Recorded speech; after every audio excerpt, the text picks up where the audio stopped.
Hello friends, welcome to Kavin's Galata Kitchen. இன்னைக்கு நம்ம என்ன செய்ய போறோம்னு பாத்தீங்கன்னா மேங்கோ ஐஸ் குல்ஃபி செய்ய போறோம். எப்படி செய்யறதுன்னு பார்த்தலாம் வாங்க. அடுத்து நம்ம மிக்ஸி ஜார்ல போட்டுக்கலாம்.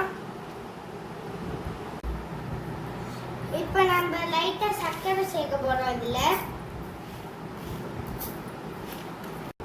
இப்போ நம்ம இத மிக்ஸில போட்டு அரைச்சிட்டோம். குல்ஃபிக்காக நம்ம இந்த மோல்டிங் வாங்கி வச்சிருக்கோம். இப்போ இதுல நம்ம எல்லாத்தையும் ஊத்திக்கலாம். ஹாய் ஃப்ரெண்ட்ஸ், மாம்பழத்தை நம்ம மோல்டிங்கில் ஊற்றி வச்சுருந்தோம். அது பாருங்கள், குல்ஃபி வந்து ரெடி ஆயிடுச்சு. நல்லாயிருக்கும், செஞ்சு பாருங்கள். வேறு எதுலேயுமே இது வேறு எதுவுமே மிக்ஸ் பண்ணலை.